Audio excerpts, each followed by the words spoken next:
টমেটোটি আঁকার জন্য প্রথমেই আমি একটা বৃত্ত করে নিব। আমি এখানে ছুরি দিয়ে বৃত্ত করে নিচ্ছি, আপনারা চাইলে কম্পাস দিয়েও করতে পারেন। বৃত্তটি করা হয়ে গেলে ওই যে উপরে একটু বোটা করে নিব, আর বোটার সাথে যে নিচের অংশটা থাকে দেখতে অনেকটা ফুলের মতো লাগে, সেই অংশটা আমি করে নিচ্ছি। একটু ভালো করে লক্ষ্য করুন, দেখতে পাবেন আমি কিভাবে করে নিচ্ছি। একটু ঢেউ ঢেউ ভাব করে নিচ্ছি দাগগুলো।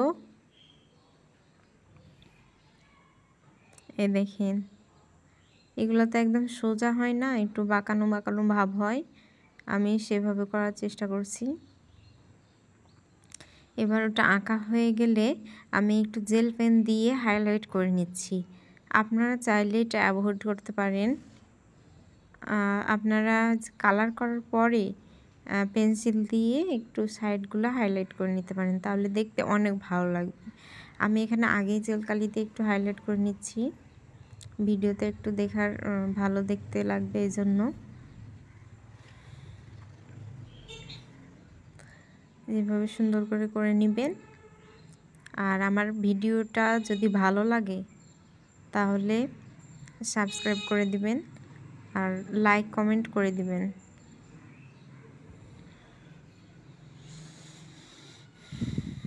এবার অপ্রয়োজনীয় যে দাগগুলো আছে সেগুলো মুছে ফেলবো। এবার আমি লাল কালার দিয়ে টমেটোটা কালার করে নেব। আর রং করার সময় অবশ্যই খেয়াল রাখতে হবে যেন বাইরের রংটা বের না হয়। এই যে এই ছোট ছোট খাঁজগুলো আছে, এগুলো একটু খুব সাবধানে করতে হবে। বোটার মধ্যে লাল রং চলে গেলে তখন আর দেখতে ভালো লাগবে না। ছোট বাচ্চারা যখন রং করবে তখন তাদের ক্ষেত্রে একটু বের হতেই পারে রং, সেক্ষেত্রে কোনো টেনশন করার কোনো বিষয় না। এগুলো যখন রেগুলার আর্ট করবে, আঁকাআঁকি করবে, তখন এমনিতে এটা হাতের ইয়াতে চলে আসবে, কন্ট্রোলে চলে আসবে।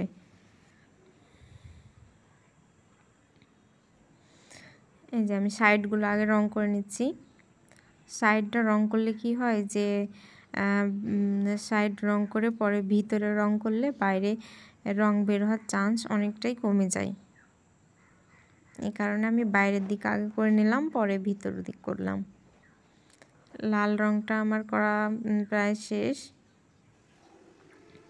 এরপরে সবুজ রংটা দিয়ে নিব।